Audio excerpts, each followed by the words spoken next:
नमस्कार विद्यार्थी मित्रांनो, मी Dwarka Prasad Wayal, associate professor of political science आणि आपण पाहत आहात माझे यूट्यूब चॅनल स्पर्धा परीक्षा राज्यशास्त्र। आज आपण आंतरराष्ट्रीय संबंधामधील महत्त्वाचा घटक पाहत आहोत आणि तो घटक आहे चेंजिंग नेचर, बदलते स्वरूप, आंतरराष्ट्रीय संबंधाचे बदलते स्वरूप। मागच्या दोन घटकामध्ये आपण आंतरराष्ट्रीय संबंधाचा अर्थ, आंतरराष्ट्रीय संबंधाची व्याख्या आणि आंतरराष्ट्रीय संबंधाच्या अध्ययनाच्या ज्या स्टेजेस आहेत या स्टेजेसच्या संदर्भात माहिती पाहिलेली आहे। त्या व्हिडिओच्या माध्यमातून प्रत्येक घटक तुम्हाला चांगल्या पद्धतीचा समजलेला असेल आणि या सर्व प्रक्रियेमध्ये सध्या तुम्ही इन्व्हॉल्व झाल्यामुळे तुम्हाला या सर्व गोष्टी समजूनही आलेल्या असतील। नसतील तर मग आत्ताच लगेच कमेंट्स करा, म्हणजे मला तुमचा संदेश मिळून जाईल। तरी पण आज आपण थोडासा बदल करून या सर्व गोष्टींचा अर्थ पाहण्याच्या अगोदर जर आपल्या तुम्ही चॅनलला आतापर्यंत कुणी लाईक केलं नसेल तर लाईकचं बटन दाबून टाका। आणि दुसरी गोष्ट अशी आहे की जे आपल्या चॅनलवर नवीन लोक आहेत त्यांनी आपलं चॅनल सबस्क्राइब करून घ्या, म्हणजे नवनवीन व्हिडिओ तुमच्यापर्यंत येण्यासाठी तुम्हाला नोटिफिकेशन मिळून जाईल। इथपर्यंत या सर्व गोष्टी लक्षात घ्या। आज आपण आंतरराष्ट्रीय संबंधाच्या अध्ययनाच्या संदर्भात अतिशय महत्त्वाचा घटक असं म्हटल्याच्या नंतर तुम्हाला हेही लक्षात यावं की आंतरराष्ट्रीय संबंध हा राज्यशास्त्राच्या अध्ययन प्रक्रियेमधील महत्त्वाचा पार्ट आहे। तो समजण्यासाठी त्या संदर्भात ज्या काही कन्सेप्ट्स किंवा ज्या काही गोष्टी समजून याव्या लागतात त्या कोणकोणत्या आहेत हेही या ठिकाणी आपण लक्षात घेणं गरजेचं आहे। विद्यार्थी मित्रांनो, अभ्यासाची जी काही आपली प्रक्रिया आहे ही अभ्यासाची प्रक्रिया पुढे पुढे जावी आणि हा अभ्यासक्रम सुद्धा तुम्हाला समजून यावा। आपण सर्वजण पदवीबरोबरच राज्यसेवा परीक्षेची तयारी करत असतात, त्याचबरोबर UPSCच्या परीक्षेची तयारी करत असतात आणि इतर परीक्षांची सुद्धा तयारी करत असतात। आपल्याला हेही लक्षात पाहिजे की आपण ज्यावेळेस स्पर्धा परीक्षांची तयारी करत असतो त्यावेळेला आपल्याला कोणत्याही विषयाचं ज्ञान घेत असताना त्या ज्ञानामधील सखोलता जी काही आहे ही सुद्धा आपल्याला यायला हवी आणि ती आजपर्यंत या सर्व आपल्या व्हिडिओच्या माध्यमातून तुमच्यापर्यंत ही गोष्ट आता पोहोचलेली आहे। तुम्ही ज्या पद्धतीचा प्रतिसाद देत आहात त्या माध्यमातून या सर्व गोष्टी मला आता समजू लागलेल्या आहेत, हेही या ठिकाणी आपण लक्षात घ्यावं। आज आपण बरेच जे काही विद्यार्थी आहेत या विद्यार्थ्यांना या सर्व टर्म्स समजत नाही आणि त्या न समजल्यामुळे काही गोष्टी त्यांना सुद्धा समजाव्यात, त्यांच्यापर्यंत हा संदेश जावा म्हणून तुम्हाला हा व्हिडिओ त्यांच्यापर्यंत पाठवायचा सुद्धा आहे, हेही लक्षात घ्या। विद्यार्थी मित्रांनो, अभ्यास करताना या सर्व एकमेकांना सहकार्याच्या गोष्टी अत्यंत गरजेच्या असतात आणि हे सहकार्य जर आपल्याला एकमेकाला द्यायचं असेल तर या सर्व प्रक्रियेमधून सुद्धा आपल्याला जावं लागतं। आज सध्या ही परिस्थिती थोडीशी भिन्न आहे आणि या परिस्थितीला आपल्याला सर्वांना सामोरं जायचं आहे, हे लक्षात घ्या। सामोरं जात असताना ज्या काही समस्या येतील त्या समस्या आपण निश्चितच सोडू, परंतु त्याचबरोबर या समस्या सोडवत असताना आपल्याला जो अनुभव येईल हा अनुभव सुद्धा आपल्या आयुष्यामध्ये चांगल्या पद्धतीचा एक उपयोगी अशा पद्धतीचा ठरेल, हा सुद्धा आपण प्रयत्न करूया।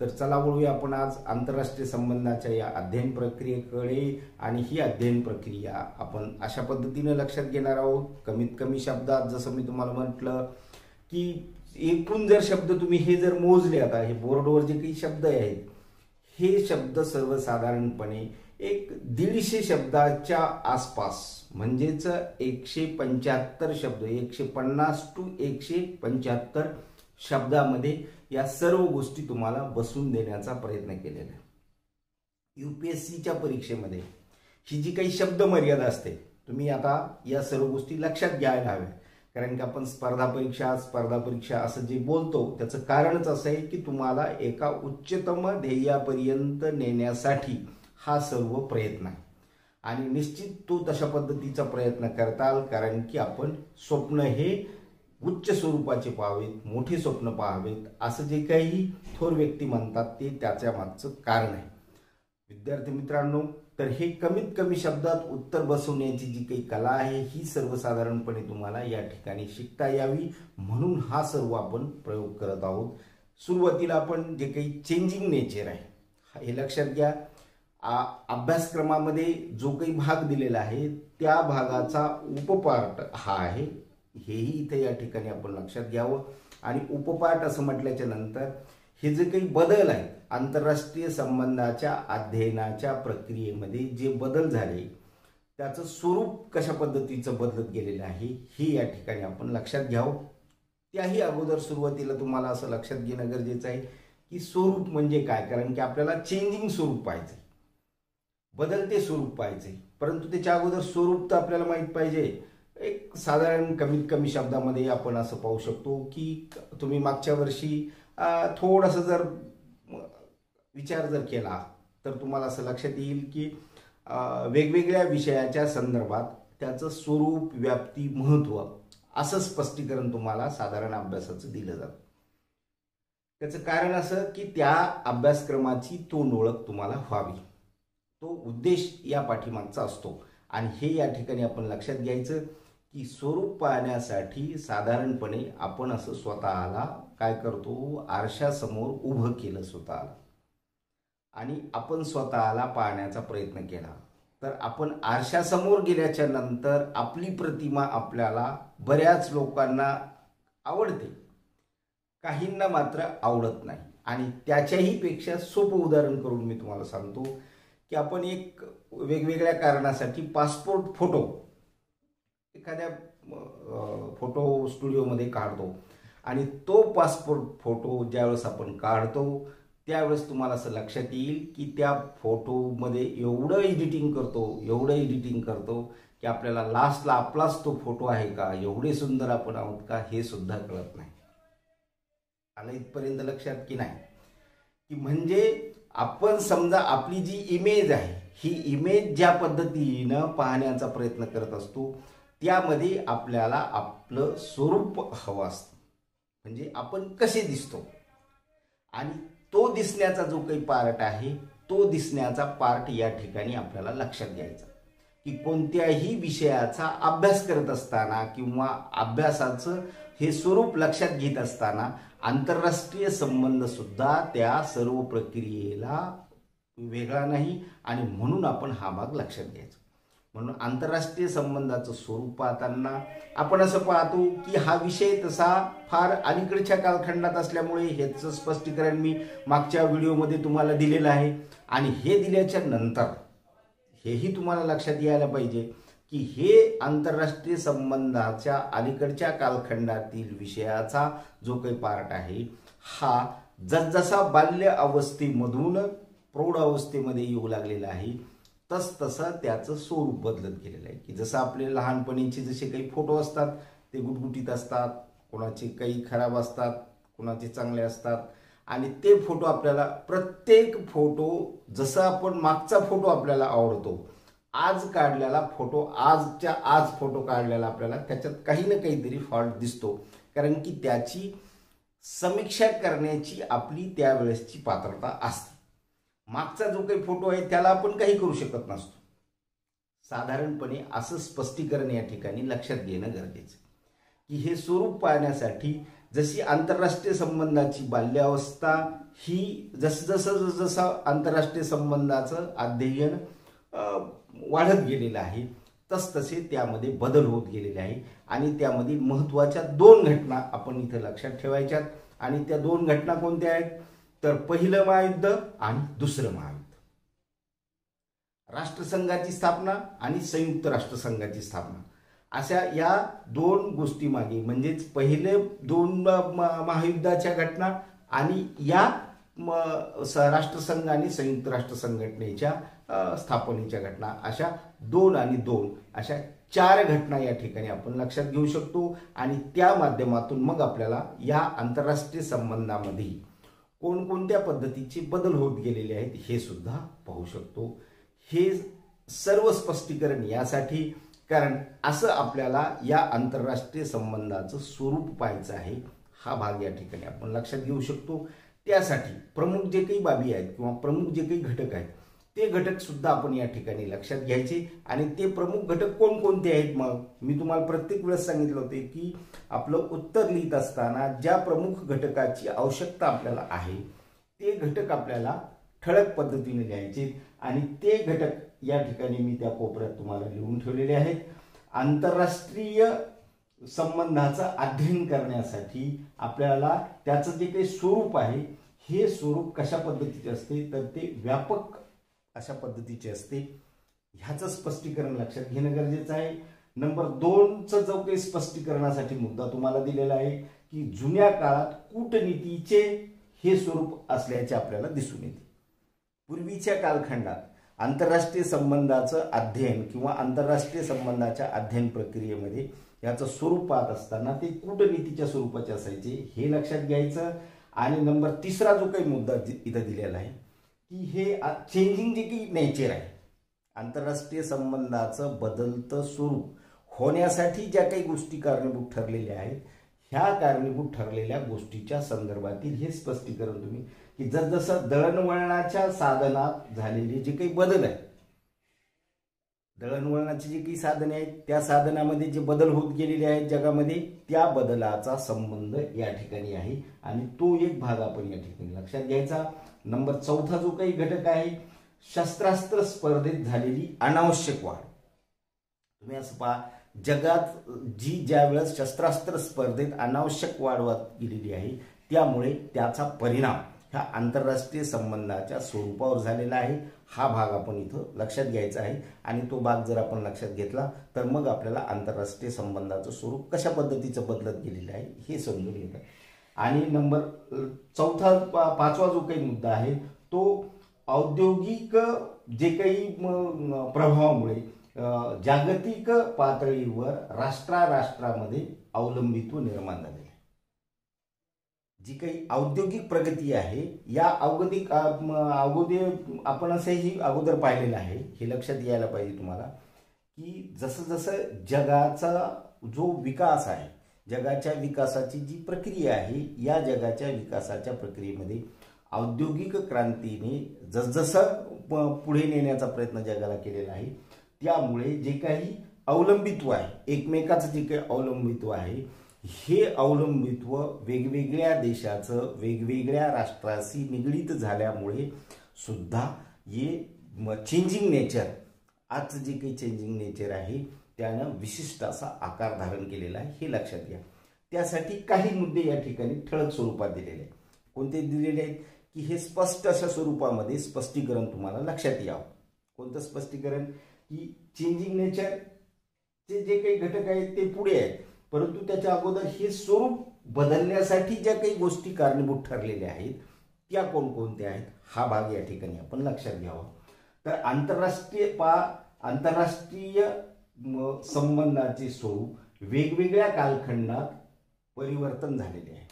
म्हणजे हे परिवर्तन कसे वेगवेगळे जे काही कालखंड आहेत स्टेजेस आहेत तुम्ही असं पहा की त्या स्टेजेसमध्ये आपण हा भाग पाहिलेला आहे.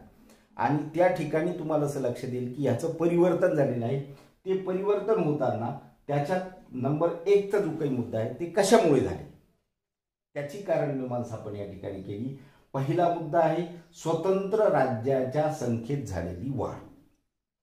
आपण ज्याचा संबंध इथं घेणार आहोत की 1945 नंतर जगाच्या आंतरराष्ट्रीय राजकारणाच्या अध्ययनाला जे वेगळं वळण मिळालेलं आहे त्याचं कारण असं आहे की स्वतंत्र राज्याच्या संख्येत झालेली वाढ. त्याचबरोबर दुसरा जो काही मुद्दा आहे लोकतांत्रिक शासनाचा उदय. जगामध्ये लोकतांत्रिक शासनाचा जसजसा उदय होत गेला तसतसं आंतरराष्ट्रीय संबंधाच्या स्वरूपामध्ये सुद्धा बदल होत गेलेले आहे. तिसरा जो काही मुद्दा आहे तो तंत्रविज्ञानातील प्रगती म्हणजेच सायन्स अँड टेक्नॉलॉजी जगाच्या आंतरराष्ट्रीय संबंधाच्या स्वरूपाच्या चेहऱ्याला बदलण्याचं जे काही प्रमुख काम आहे ते विज्ञान आणि तंत्रज्ञानाने केलेलं आहे. या ठिकाणी आपण हे लक्षात घेऊ शकतो. म्हणून तोही मुद्दा प्रमुख अशा स्वरूपाचा आहे. त्याचबरोबर आंतरराष्ट्रीय संघटनांचा उदय. जसजसं जागतिक पातळीवर या सर्व घटना घडामोडी होत गेलेल्या आहेत, त्याच पद्धतीने आंतरराष्ट्रीय संघटनाचा उदय आणि नंबर 5वा मुद्दा आहे आंतरराष्ट्रीय संबंधाची नवीन शास्त्रीय पद्धतीने अध्ययन होऊ लागले.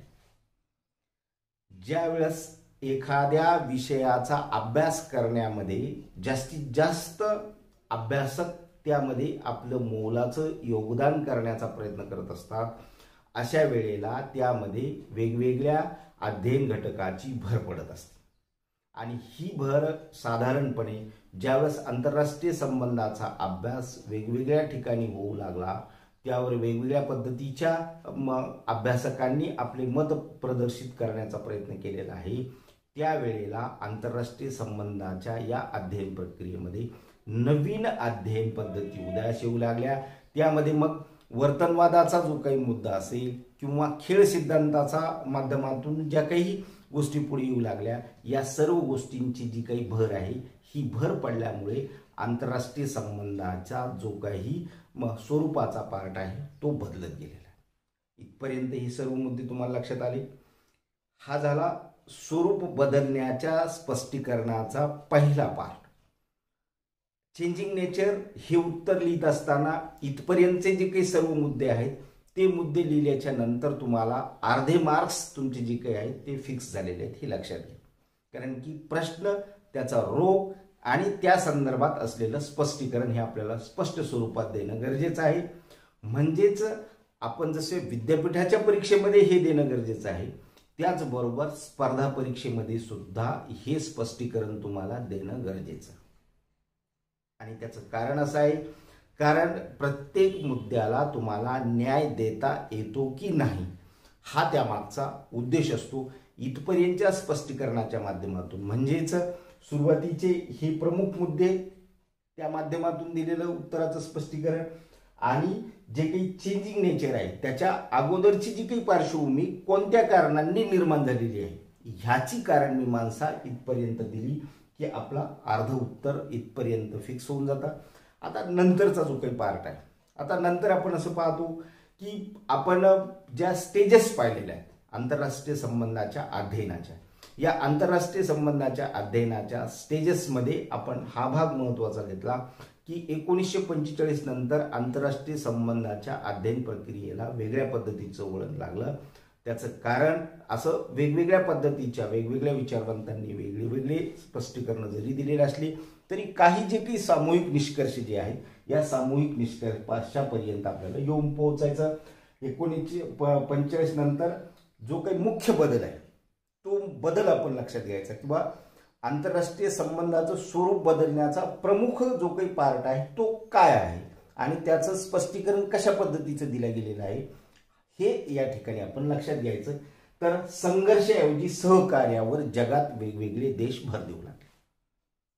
की पूर्वीचे जे काही संघर्षाचे संबंध असायचे या संघर्षाचे संबंध कुठपर्यंत ताणायचे, कारण की कुठलाही संघर्ष हा एका विशिष्ट पातळीपर्यंतच ताणला जाऊ शकतो, त्याच्यानंतर ते दोघांनाही म्हणजे दोन्हीही देशांना त्याचे गंभीर परिणाम भोगावे लागतात.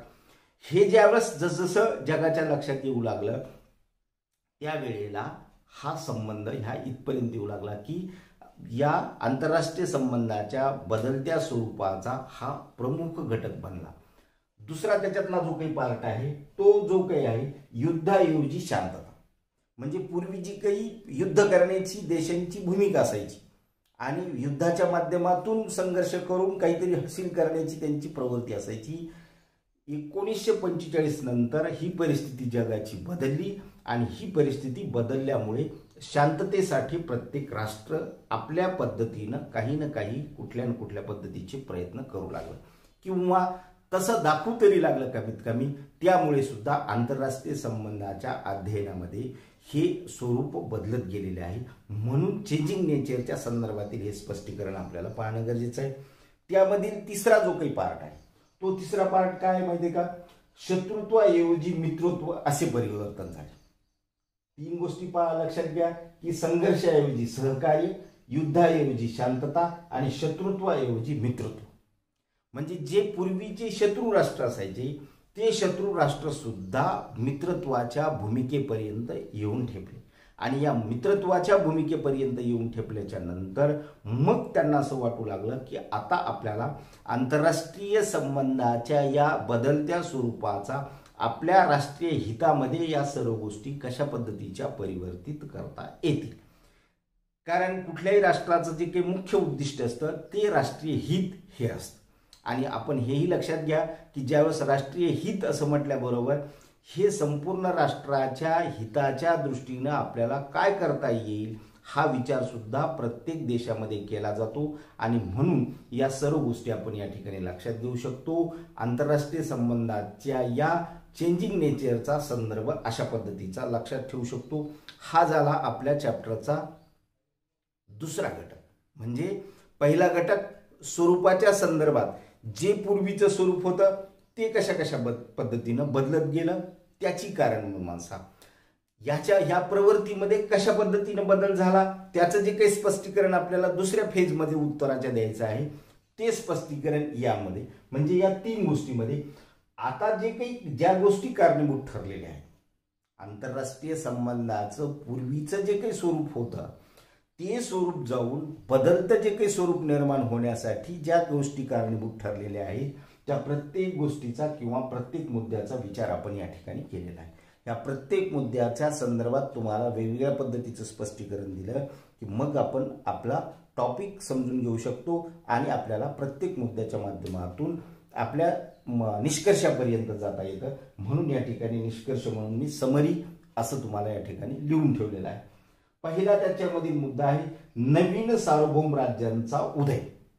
1945 ही आपण काय केलेली आहे की बदलत्या स्वरूपासाठी एक विशिष्ट अशी लाईन ठरवून घेतलेली आहे हे लक्षात घ्या.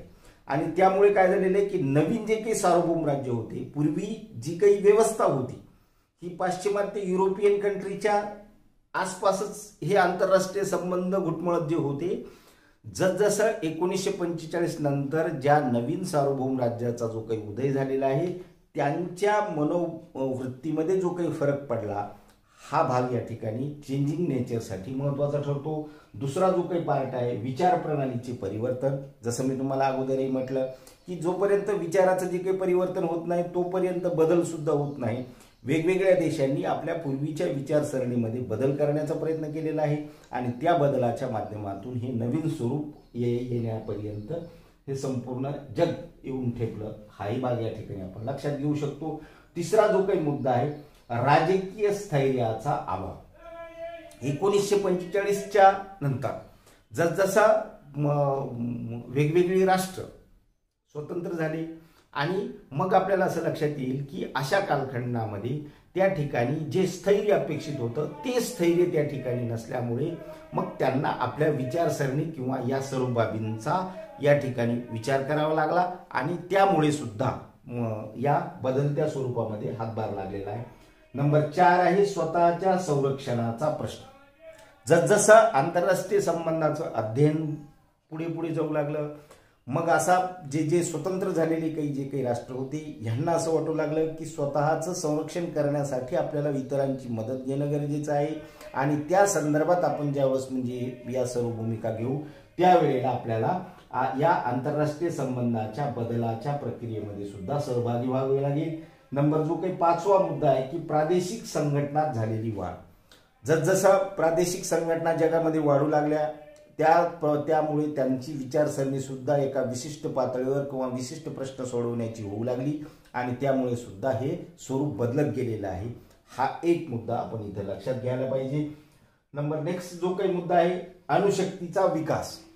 की जसजसं आंतरराष्ट्रीय संबंधाच्या अध्ययनामध्ये बदल होण्याची प्रक्रिया पुढे जाऊ लागली त्याला कारण जे काही आहे जगामध्ये शस्त्रास्त्र स्पर्धेमध्ये जे काही मूलभूत बदल होत गेले आणि ज्या शस्त्रास्त्रांची निर्मिती झाली त्यामध्ये अणुशक्तीचा जो काही विकास आहे या विकासाला एक भाग किंवा या दृष्टीने जर आपण पाहिलं तर त्यामुळे सुद्धा आंतरराष्ट्रीय संबंधाच्या अध्ययनाच्या प्रक्रियेमध्ये बदल होत गेलेले आहेत आणि म्हणून हे चेंजिंग नेचर म्हणजे बदलते स्वरूप निर्माण झालं हा भाग या ठिकाणी आपण पाहू शकतो.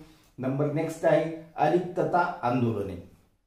जगात काही राष्ट्रे अशीही जे आपण असं पाहतो की ज्यांना या सर्व गोष्टीमध्ये नको आहे, म्हणजे भागच घेणं नको आहे आणि आपला विकास करण्यासाठी विशिष्ट अशा पद्धतीची आपली विचारसरणी निर्माण करण्याची ज्यांची प्रवृत्ती होती, अशा सर्व राष्ट्रांनी अशा वेगवेगळ्या पद्धतीच्या विचाराच्या माध्यमातून आपला हा दृष्टिकोन पुढे नेण्याचा प्रयत्न केलेला आहे. त्याचा परिणाम हा आंतरराष्ट्रीय संबंधाच्या स्वरूपाच्या बदलामध्ये झालेला आहे. हा भाग या ठिकाणी आपण लक्षात घेऊ शकतो. जगात नेक्स्ट जो काही मुद्दा आहे तो आहे तेलाचे राजकारण. हा सर्वात महत्त्वाचा मुद्दा आणि जगामध्ये सगळ्यात जास्त कळीचा मुद्दा ठरत गेलेला आहे. आणि या तेलाच्या राजकारणामुळे जे काही वर्चस्व प्राप्तीचा जो काही मुद्दा आहे किंवा वर्चस्व प्राप्तीसाठी जे काही मूलभूत कारण होतं, या कारणासाठी कारण जगाचं जे नियंत्रण ठेवू शकणारी जी काही एखादी बाब होती, अशी ही तेलाच्या माध्यमातून जगाला अशी भीती होती किंवा या संदर्भात आपला जो काही दृष्टिकोन असावा तो दृष्टिकोन लोकांनी जगाने प्रमाण मानावा, इथपर्यंतच्या या भूमिकेमुळे प्रॉब्लेम्स निर्माण जे काही होऊ लागले, या सर्व गोष्टीमुळे हे स्वरूप बदलत गेलेलं आहे. हा भाग या ठिकाणी आपण लक्षात घेऊ शकतो. मला असं वाटतं की या प्रत्येक गोष्टीच्या माध्यमातून तुम्हाला हे सर्व स्पष्टीकरण हळूहळू समजत चाललेलं असेल. आणि नंतर नेक्स्टचा जो काही मुद्दा आहे, लोकशाही तत्वांचा विकास. जगामध्ये पूर्वीच्या ज्या काही वेगवेगळ्या राजकीय व्यवस्था अस्तित्वात होत्या, त्यामुळे प्रश्न सुटण्यामध्ये जे काही अडचणी निर्माण होत होत्या, त्यामुळे सुद्धा काही राष्ट्रे आपल्या आपल्या विकासासाठी संघर्ष करण्याचा प्रयत्न करत होते आणि तो संघर्ष त्यांना अडचणीचा ठरत होता.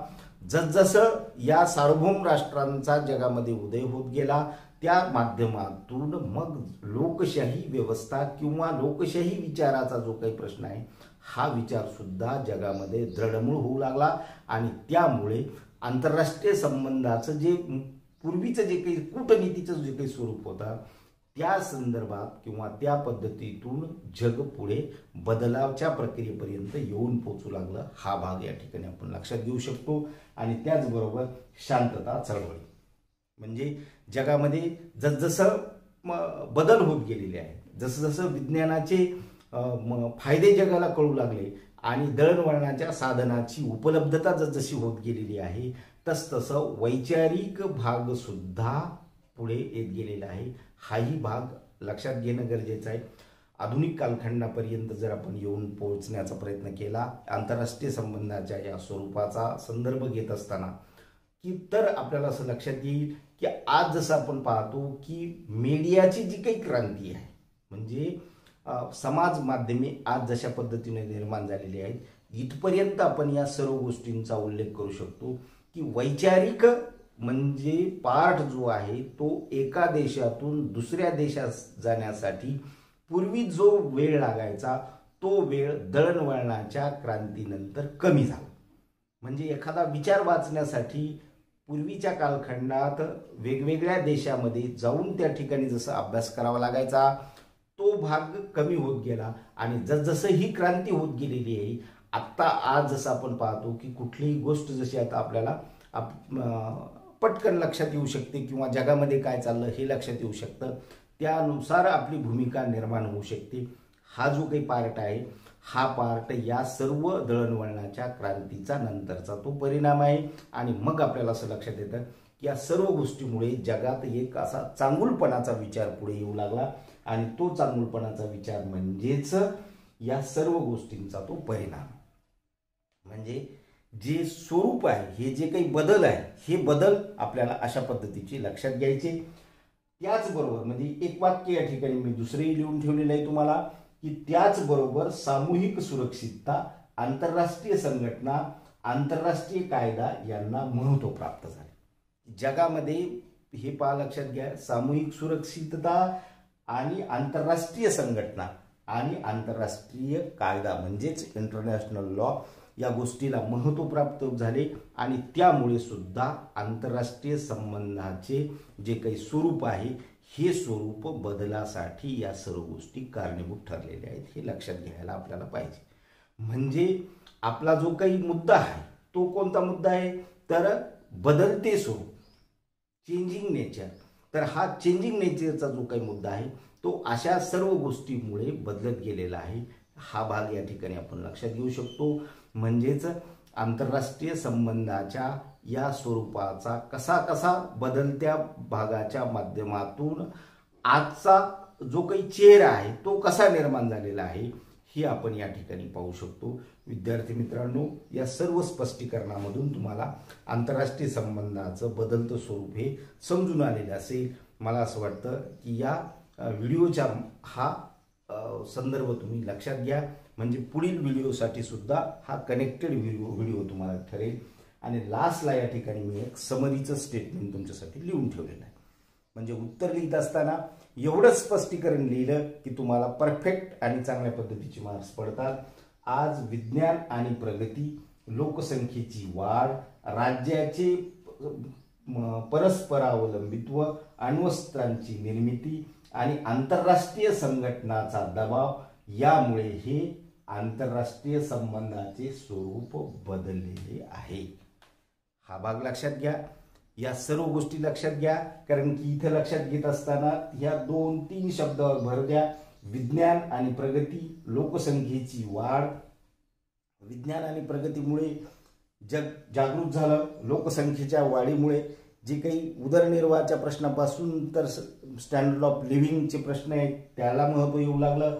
त्याचबरोबर राज्याचे परस्परावलंबित म्हणजे परस्परावलंबित्व जे काही निर्माण झालेलं आहे तो भाग, आणि अण्वस्त्रांची निर्मिती आणि आंतरराष्ट्रीय संघटनाचा दबाव, म्हणजे शस्त्रास्त्राची जी काही निर्मिती झाली आणि वेगवेगळ्या संघटनाचा दबाव जो आहे तो दबाव सुद्धा आंतरराष्ट्रीय संबंधाचं बदलतं स्वरूप किंवा तो चेहरा निर्माण करण्यासाठी कारणीभूत ठरलेले आहेत. हे स्पष्टीकरण तुम्हाला या ठिकाणी लक्षात येईल. विद्यार्थी मित्रांनो, अशा पद्धतीचं आपल्याला हे स्पष्टीकरण पाहिल्याच्या नंतर हे आंतरराष्ट्रीय संबंधाचं बदलतं स्वरूप कशा पद्धतीचं बदलत गेलेलं आहे हे तुम्हाला समजून येईल. हे समजल्यानंतर त्यावर तशा पद्धतीचं स्पष्टीकरण सुद्धा तुम्ही स्वतःसाठी लक्षात घेणं गरजेचं आहे. आणि ते तुम्ही केल्याच्या नंतर मला असं वाटतं की हा टॉपिक सुद्धा तुम्हाला समजून येईल. मागच्या सूचनेप्रमाणे या सर्व सूचनांचं फॉलोअप करायचं आहे. आणि सर्वात महत्त्वाचं म्हणजे हे आपलं स्पर्धा परीक्षा राज्यशास्त्र यूट्यूब चॅनल तुम्हाला सबस्क्राईब करायचं आहे, म्हणजे येणारे नवनवीन व्हिडिओ तुमच्यापर्यंत पोहोचतील. सर्वात महत्त्वाचं पुन्हा दुसरा की बेल आयकॉनवर सुद्धा एक बटन दाबून द्यायचं, म्हणजे तुमच्यापर्यंत हे सर्व नोटिफिकेशन्स येतील. आजच्या या व्हिडिओमध्ये एवढा संदेश पुरे आहे. धन्यवाद.